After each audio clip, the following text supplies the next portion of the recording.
बच्चों नमस्ते। इस समय कोरोना की महामारी फैली हुई है, जिसमें सभी लोग अपने अपने घरों में रहिए, सेफ होम, स्टे होम, अपने घर में रुकिए। आज मैं आपको इंटरमीडिएट की केमिस्ट्री का पहले तो सिलेबस बताना चाहूंगा कि कौन कौन से चैप्टर आपके कोर्स में इस साल क्लास 12 के स्टूडेंट को अटेंड करने होंगे और प्रिपेयर करने होंगे। सबसे पहले मैं बात करूंगा, आपके यहाँ न्यूमेरिकल वाले भी कुछ चैप्टर हैं, थ्योरी वाले भी कुछ चैप्टर हैं, जिसमें से आपके यहाँ कुल मिलाकर के 16 चैप्टर आपको प्रिपेयर करने हैं। जिसमें से पहला चैप्टर है सॉलिड स्टेट, जिसमें थ्योरी और न्यूमेरिकल दोनों ही है। सॉलिड स्टेट में हम ये पढ़ेंगे कि डिफरेंट टाइप के सॉलिड्स का स्ट्रक्चर क्या होता है, सॉलिड कितने प्रकार के होते हैं, सॉलिड की साइड्स क्या होती है, दो साइड्स के बीच में एंगल क्या है, साइड्स इक्वल है, अनइक्वल है, या उसके बीच में बॉन्डिंग कैसी है, सॉलिड में जो मॉलिक्यूल है उनके बीच में बॉन्डिंग कैसी है, इन सब चीजों के विषय में पढ़ेंगे। उसके बाद आपका सॉल्यूशन चैप्टर है, इसमें से थ्योरी और न्यूमेरिकल दोनों ही है। उसके बाद इलेक्ट्रोकेमिस्ट्री यानी वैद्युत रसायन है, इसमें भी थ्योरी और न्यूमेरिकल है। फिर रासायनिक बलगतिकी है, केमिकल काइनेटिक्स है, इसमें भी थ्योरी और न्यूमेरिकल दोनों ही है। ये चारों चैप्टर शुरुआत के न्यूमेरिकल और थ्योरी वाले दोनों हैं।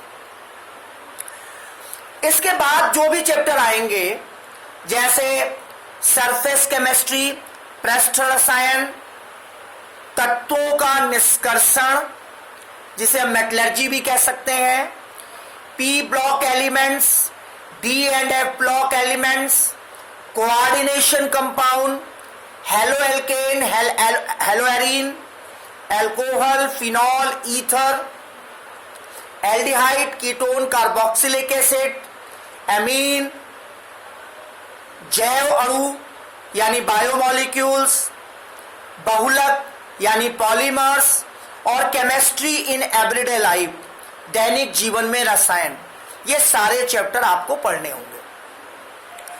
जहां तक की बात मैं आपसे ये करूं कि इन सारे चैप्टर में न्यूमेरिकल बेस्ड आपके 4 चैप्टर हैं। शुरुआत के 4 चैप्टर आपके न्यूमेरिकल बेस्ड हैं, जैसे आपके सॉलिड स्टेट, ठोस अवस्था, विलयन, सॉल्यूशन, इलेक्ट्रोकेमिस्ट्री, विद्युत रसायन, और केमिकल काइनेटिक्स, रासायनिक बलगतिकी। इन चारों चैप्टर में आपको न्यूमेरिकल भी मिलेगी और थ्योरी भी मिलेगी।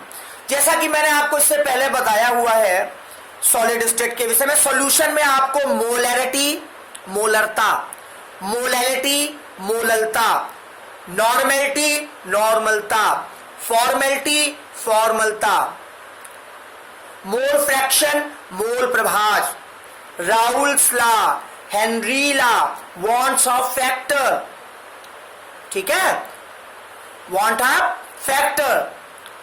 और इसके बाद आपको इसमें पढ़ना होगा, इसी में आपको इस चैप्टर में आपको मैं बता देना चाहता हूं, राउल्स लॉ, हेनरीज लॉ बता ही चुका हूं।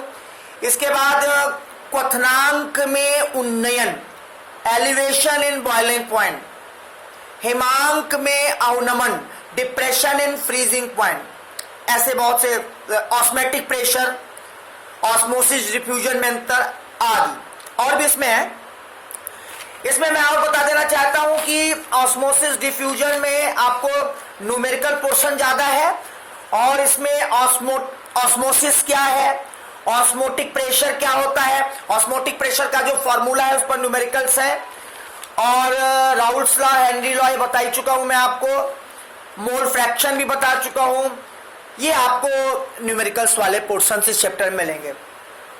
इलेक्ट्रोकेमिस्ट्री में रिडॉक्स विभव, redox potential, Nernst equation, Nernst समीकरण, हाफ सेल, अर्ध सेल, मानक इलेक्ट्रोड विभव, स्टैंडर्ड इलेक्ट्रोड पोटेंशियल, इलेक्ट्रोड विभव, डिफरेंट टाइप के सेल्स, उनके विषय में आपको पढ़ना होगा। और उसके साथ साथ इस चैप्टर में कोरिजन्स, इलेक्ट्रोमोटिव फोर्स, डिफरेंट टाइप के सेल्स का स्ट्रक्चर क्या होता है, उनका कॉन्सेप्ट क्या है, कोलराउस लॉ क्या है, इलेक्ट्रोलिटिक सेल्स क्या होते हैं, इलेक्ट्रोकेमिकल सीरीज क्या है, ये सारी चीजें आपको पढ़नी होंगी। Dry cell, mercury cell, Leclanche cell, Daniell cell, संचारण, कोरिजन्स, ये सारी चीजें आपको पढ़नी पड़ेंगी। इसके बाद आपका चैप्टर आता है chemical kinetics. Chemical kinetics chapters में आपको रेट ऑफ रिएक्शंस, अभिक्रिया का वेग, वेलोसिटी कांस्टेंट ऑफ रिएक्शन, अभिक्रिया का वेग स्थिरांक, मॉलिक्यूलरिटी, आणविकता, और ऑर्डर ऑफ रिएक्शन, अभिक्रिया की कोटि, फर्स्ट ऑर्डर रिएक्शन और जीरो ऑर्डर रिएक्शंस, ये आपके कोर्स में है और इस पर न्यूमेरिकल है और इस पर थ्योरी भी है। इस पे मॉलिक्यूलरिटी और ऑर्डर ऑफ रिएक्शंस पे डिफरेंस भी पूछे जाते हैं, ये चीजें आपको पढ़नी होंगी। उसके बाद जो चैप्टर आता है आपका, वो आता है सरफेस केमिस्ट्री।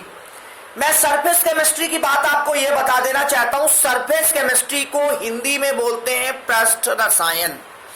इस पृष्ठ रसायन में आपको 3 सेक्शन पढ़ने होंगे। एक पढ़ना होगा अधिशोषण, एब्जॉर्प्शन, दूसरा पढ़ना होगा कैटलिस्ट, दूसरा पढ़ना होगा आपको कैटलिस्ट, कैटलिस्ट को बोलते हैं उत्प्रेरक, और तीसरा पढ़ना होगा कोलाइड्स। अधिशोषण में ज्यादा नहीं है, अधिशोषण क्या होता है, अधिशोषण का कॉन्सेप्ट क्या है, फिजिकल और केमिकल एब्जॉर्प्शन के विषय में यानी अधिशोषण के विषय में आपको पढ़ना है। इसके बाद आपको लेकिन जो चैप्टर है कैटलिस्ट, कैटलिस्ट में कैटालिसिस क्या है, कैटालिसिस के टाइप्स, एंजाइम कैटालिसिस, कैटालिसिस की थ्योरी और कैटालिसिस के यूजेस क्या हैं, ये सारी चीजें आपको इसमें पढ़नी है। कोलाइड्स में कोलाइड क्या होते हैं, निलंबन सस्पेंशन क्या है, रियल सोल्यूशन क्या है, वास्तविक विलयन क्या है, कोलाइड सोल्यूशन की प्रॉपर्टीज, कोलाइड्स का movement, Brownian movement, Tyndall effects, coagulation स्कंदन, इलेक्ट्रोफ्लोरेसिस जिसको बोलते हैं विद्युत कण संचलन, ठीक है, डायलिसिस अपोहन,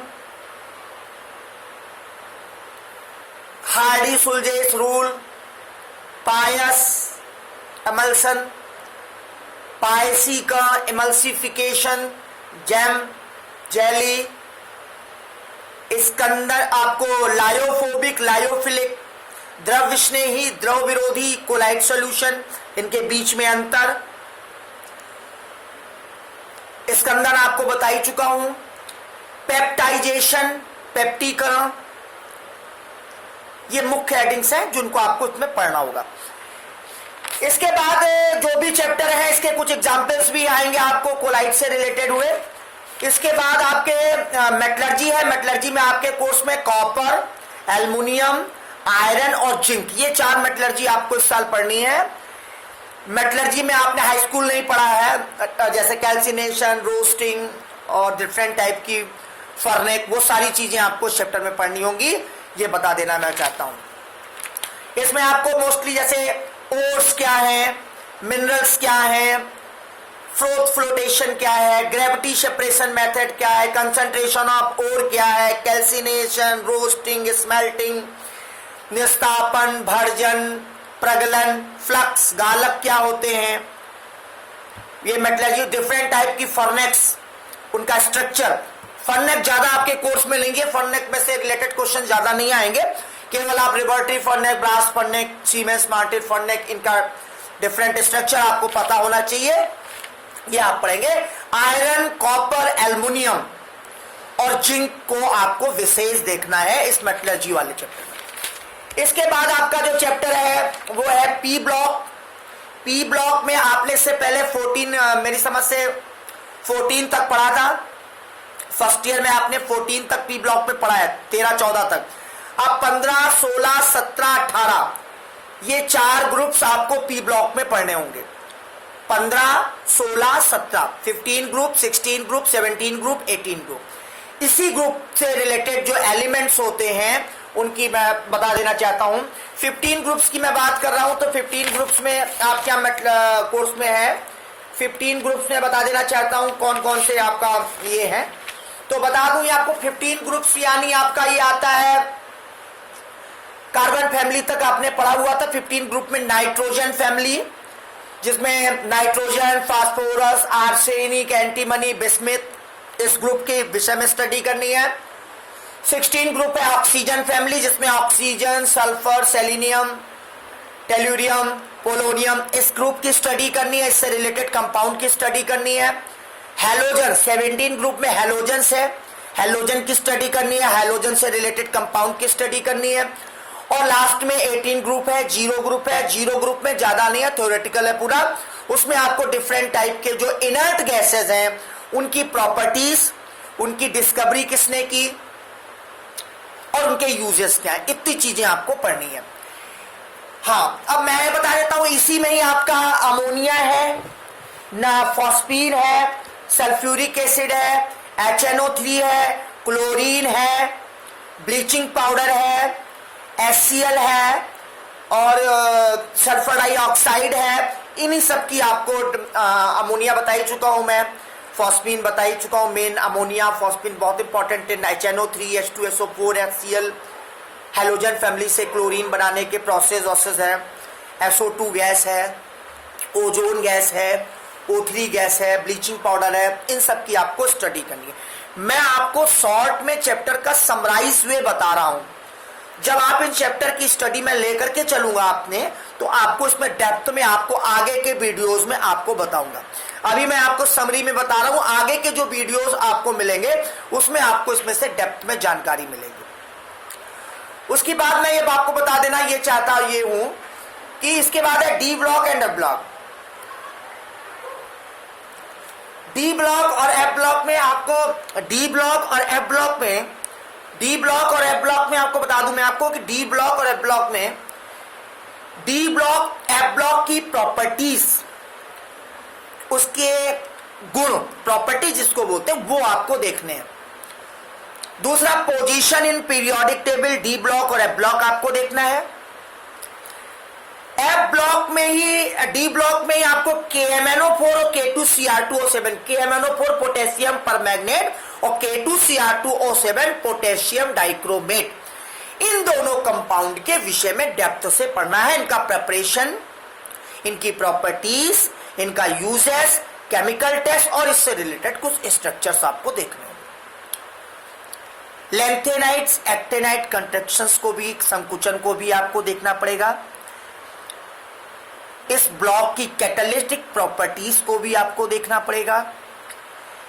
इस ब्लॉक का पैरामैग्नेटिक, डाईमैग्नेटिक, अनिचुंबकीय, प्रतिचुंबकीय, लौ चुंबकीय व्यवहार, ये सारी चीजों को आपको देखना पड़ेगा, डी ब्लॉक और एफ ब्लॉक।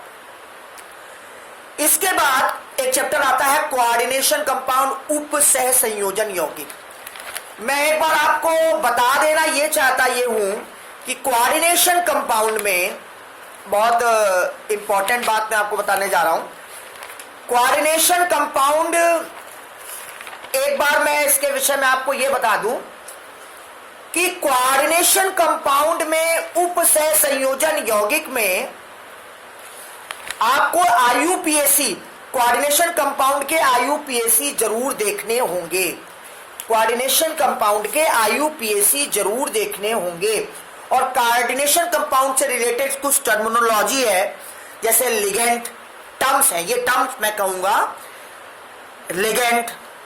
लिगेंड को हिंदी में भी लिगेंड बोलते हैं, आगे पढ़ेंगे क्या होता है। कोऑर्डिनेशन स्फीयर, उपसह संयोजन मंडल, कोऑर्डिनेशन कंपाउंड का IUPAC नाम और कोऑर्डिनेशन कंपाउंड का आइसोमेरिज्म और कोऑर्डिनेशन कंपाउंड का यूजेस, इतनी चीजें आपको चैप्टर में पढ़नी है। इस चैप्टर में IUPAC इंपॉर्टेंट है, आपको देखने पड़ेंगे। इसके बाद आपके यहां हेलो एल्केन, हेलो एरीन है। हेलो एल्केन, हेलो एरीन, यानी हेलोजन ग्रुप एरोमेटिक में और एलिफेटिक में, जैसे ethyl bromide, chloroform, iodoform, bromoform और ब्लीचिंग पाउडर, सॉरी बता रहा हूं आपको, इसमें आपका एथिल क्लोराइड, क्लोरोएथेन जिसको कहते हैं, एथिल ब्रोमाइड, ब्रोमोएथेन, और इसी में आपको क्लोरोफॉर्म भी देखना होगा। ऐसे रिलेटेड कंपाउंड अलग अलग बोर्ड में डिफरेंट टाइप्स के कंपाउंड है, लेकिन ये इंपॉर्टेंट कंपाउंड है जिनको हर एक बोर्ड के बच्चों को, चाहे वो आईसीएसई हो, चाहे सीबीएसई हो, चाहे यूपी बोर्ड हो, हर एक बोर्ड के बच्चों को हेलोजन ग्रुप से रिलेटेड एलिफेटिक, एरोफेटिक को पढ़ना होगा। एलिफेटिक को भी देखना पड़ेगा और एरोमेटिक कंपाउंड्स को भी देखना होगा, उससे रिलेटेड, जैसे क्लोरोबेंजीन भी है, इसी में आएगा, हेलोएरिन जिसे आप कहेंगे। एल्कोहल है, methyl alcohol, ethyl alcohol. Phenol है, जिसे आप C6H5OH कहते हैं, ये एरोमेटिक एल्कोहल है। ईथर पढ़ना है आपको, मोस्टली डाइएथिल ईथर को पढ़ना है। एल्डिहाइड, फॉर्मेल्डिहाइड, एस्टेल्डिहाइड पढ़ना है। कीटोन आपको मोस्टली एक कीटोन पढ़ना है, एसीटोन पढ़ना है। कार्बोक्सिलिक एसिड में आपको एस्टिक एसिड और फॉर्मिक एसिड पढ़ना है। कहीं कहीं पर आपको एथिल एसीटेट की थोड़ी सी जानकारी मिल जाएगी। एथिलमीन को पढ़ना है, मेथिलमीन को पढ़ना है, और कुछ नाइट्रोजनस कंपाउंड की और प्रिपरेशन करना। ये मैंने आपको जो भी बताया, haloalkane, haloarene, alcohol, phenol, ether, aldehyde, ketone, carboxylic acid, amine यानी नाइट्रोजनस ऑर्गेनिक कंपाउंड, इसमें आपको chloroform, chlorobenzene, ethyl bromide, carbon आपको CCl4, ठीक है, tetrachloromethane, freon, formaldehyde, acetaldehyde, acetic acid, formic acid, methanol, ethanol, acetone, diethyl ether, ethylamine, methylamine, इन सब की depth में स्टडी करनी है, यानी एक्सेप्टा, जैसे इनका प्रिपरेशन, इनकी बनाने की विधियां, भौतिक गुण, रासायनिक गुण, उपयोग, इन सब की आपको स्टडी करनी होगी। इसके बाद लास्ट के जो 3 चैप्टर वो बायोमोलिक्यूल्स है, जिसमें आपको कार्बोहाइड्रेट, प्रोटीन यानी अमीनो एसिड्स, विटामिन्स, ठीक है, फैट, इन सब की स्टडी करनी है। इनके विषय में शॉर्टली स्टडी करनी, बहुत ज्यादा। कार्बोहाइड्रेट को और प्रोटीन को डेप्थ से पढ़ना है, विटामिन्स को भी पढ़ना है, बाकी इसमें थ्योरेटिकल पोर्शन है, न्यूमेरिकल इसमें नहीं है। इसके बाद मैं जैसे बता देना चाहता हूं, जैसे इसमें ग्लूकोज है, फ्रक्टोज है, ये सब चीजें आपको मिलेंगी, और जब आप इसको आगे वीडियो देखेंगे तो उसमें आपको बहुत सी जानकारी इसमें मिलेगी। इसके बाद जो चीज आती है वो आती है पॉलीमर, बहुलक। बहुलक आपको ये वर्ड आपने बहुलीकरण, एक पॉलीमराइजेशन वर्ड अभी क्लास 11 तक आप सुनते आते थे, बहुलीकरण, पॉलीमराइजेशन। अब आपके कोर्स में एक बहुलीकरण, पॉलीमराइजेशन से रिलेटेड पूरा एक चैप्टर दे दिया गया। अभी तक आप क्लास 11 तक केवल ये पढ़ते थे बहुलीकरण करने पर, ऑन डूइंग पॉलीमराइजेशन, या एक हेडिंग आ जाती थी व्हाट इज पॉलीमराइजेशन, बहुलीकरण क्या है।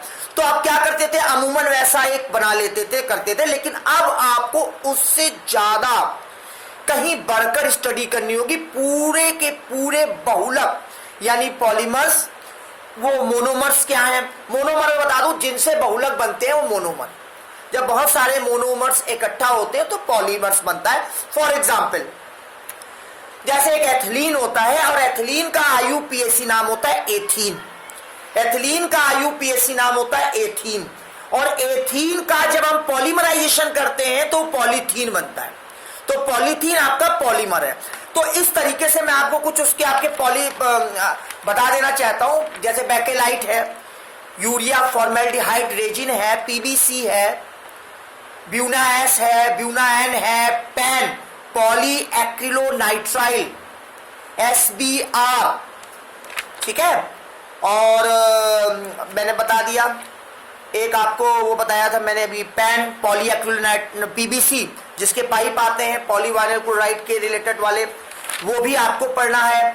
और मेलेमीन फॉर्मेल्डिहाइड पॉलीमर पढ़ना है, नायलॉन पढ़ना है, नायलॉन 6 पढ़ना है, नायलॉन 6 पढ़ना है, पॉलिएस्टर्स पढ़ने हैं, ठीक है, टेफ्लॉन पढ़ना है, सिंथेटिक पॉलीमर पढ़ना है और नेचुरल पॉलीमर पढ़ना है, सिंथेटिक रबर पढ़ना है और नेचुरल रबर पढ़ना है। इन सबको आपको पॉलीएमाइड पढ़ना है। ये सारी चीजें आपको कोपॉलीमर, सहबहुलक, होमोपॉलीमर, समबहुलक, एडिशन पॉलीमर, ये सारी चीज की स्टडी आपको करनी है। मैं अभी आपको शॉर्टली बता रहा हूं ताकि आप इसको समझे, बाकी आगे आप इसे डेप्थ में पढ़ेंगे। उसके बाद सबसे लास्ट वाला चैप्टर है केमिस्ट्री इन एवरीडे लाइफ, दैनिक जीवन में रसायन। इसमें आप डिफरेंट टाइप की मेडिसिन की छोटी डेफिनेशंस पढ़ेंगे, कुछ इसके एग्जांपल्स देखेंगे, कुछ मेडिसिन के स्ट्रक्चर्स आपको बताए जाएंगे। इसके साथ साथ कुछ चीजें हैं जैसे हम अपने दैनिक जीवन में यूज करते हैं, एंटीऑक्सीडेंट, प्रतिऑक्सीकारक के विषय में पढ़ेंगे, आर्टिफिशियल स्वीटनिंग एजेंट के विषय में पढ़ेंगे, कृत्रिम मधुरक के विषय में पढ़ेंगे, खाने पीने की चीज़ों को मीठा करने के लिए क्या करते हैं, उनको बचाने के लिए क्या करते हैं, ये चीज़ों के विषय में पढ़ेंगे। साबुन की थोड़ी सी स्टडी करेंगे इसमें। साबुन हालांकि आप इससे पहले हाई स्कूल नहीं पढ़ा है, जो पढ़ा है थोड़ा सा उस पर ज़्यादा इसमें मिलेगा, बाकी उस पर ज़्यादा नहीं। साबुन की स्टडी करेंगे और ये इतना चैप्टर है। तो बच्चों ये 16 चैप्टर हैं। मैं फिर से एक बार आपको रिवाइज कर दूं इस बात के लिए कि इन 16 चैप्टर में से सॉलिड स्टेट ठोस अवस्था पहला चैप्टर है, दूसरा चैप्टर है सॉल्यूशन विलयन, तीसरा चैप्टर है इलेक्ट्रोकेमिस्ट्री विद्युत रसायन, चौथा चैप्टर है केमिकल काइनेटिक्स रासायनिक बलगतिकी, चौथा चैप्टर है, पांचवा चैप्टर है सरफेस केमिस्ट्री पृष्ठ रसायन, छठा चैप्टर है मेटलर्जी धातुकर्म, सातवां चैप्टर है पी ब्लॉक एलिमेंट्स, आठवां चैप्टर है डी एंड एफ ब्लॉक, नवा चैप्टर है कोऑर्डिनेशन कंपाउंड और 10वां चैप्टर है हेलो एल्केन और haloarene, haloalkane haloarene. 11वां चैप्टर है एल्कोहल फिनॉल ईथर, 12वां चैप्टर है एल्डिहाइड कीटोन कार्बोक्सिलिक एसिड, 13वां चैप्टर है एमीन, 14वां चैप्टर है बायोमोलिक्यूल्स, 15वां चैप्टर है बायोमोलिक्यूल्स को हम बोलते हैं हिंदी में जैव अणु, 15वां चैप्टर है बहुलक पॉलीमर और 16वां चैप्टर है दैनिक जीवन में रसायन केमिस्ट्री इन एवरीडे लाइफ। अभी हम लोग बच्चों कुछ चैप्टर इसमें ऐसे टिपिकल हैं जिनको समझाने से पहले हम अभी थोड़े इजी गोइंग वाले चैप्टर्स में पहले चलेंगे, जिससे थोड़ा सा आपको इंटरेस्ट भी लगे, केमिस्ट्री भी थोड़ी सी इजी गोइंग लगे। हालांकि केमिस्ट्री सेकेंड ईयर की केमिस्ट्री बहुत इजी है in comparison of first year, थोड़ा सा आपको ध्यान देना होगा। शुरुआत के 4 चैप्टर न्यूमेरिकल वाले हैं, सॉलिड स्टेट, सॉल्यूशन, इलेक्ट्रोकेमिस्ट्री और केमिकल काइनेटिक्स। इन चारों चैप्टर में आपको न्यूमेरिकल और थ्योरी चारों चीज का ध्यान रखना पड़ेगा, जिसमें से सॉल्यूशन, इलेक्ट्रोकेमिस्ट्री और सॉलिड स्टेट इन दो के न्यूमेरिकल ज्यादा। सबसे ज्यादा न्यूमेरिकल आपको सॉल्यूशन के देखने, सेकंड नंबर पे सॉलिड स्टेट, थर्ड नंबर पे आपको इलेक्ट्रोकेमिस्ट्री और फोर्थ नंबर पे केमिकल काइनेटिक्स को देखना है न्यूमेरिकल के पॉइंट ऑफ व्यू से। इक्वेशन से रिलेटेड चैप्टर आपके हैं, पी ब्लॉक एफ ब्लॉक में पी डी एफ, इनमें P block D block F block, इसमें भी इक्वेशंस मिलेंगी। बाकी आपके ऑर्गेनिक कंपाउंड के जो भी हैं, haloalkane, haloarene, alcohol, phenol ether, aldehyde ketone carboxylic acid, amine, nitrogenous organic compound, इन सब में रिएक्शंस हैं। बायोमोलिक्यूल्स में भी आपको रिएक्शंस मिलेंगी, पॉलीमर्स में भी आपको रिएक्शंस मिलेंगी, बहुलक में भी, केमिस्ट्री इन एवरीडे लाइफ में भी 1-2 रिएक्शन, 1-2 ज़्यादा नहीं मिलेंगी। इतनी चीज़ें आपको स्टडी करनी है। बच्चों मैंने आपको आज केवल जो यूपी बोर्ड का क्लास 12 का सिलेबस है उसको समराइज में बताया है। अगर आपको थोड़ा सा भी समझ में आया है तो ठीक है, मुझे लगता है थोड़ी सी मैंने जानकारी दी है आपको, केवल ये बताने की कोशिश की कि बहुत ज़्यादा परेशान होने की ज़रूरत नहीं है, बहुत इजी कोर्स है, मन लगा के पढ़ेंगे तो सब चीज़ आपके लिए इजी है। अभी चूंकि कोरोना महामारी त्रासदी का दौर है, हम लोग बाहर नहीं निकल पा रहे हैं लॉकडाउन की स्थिति में अपने अपने घरों में, तो अपने अपने घरों में रह करके स्टडी करिए। Thank you very much. Thank you very much.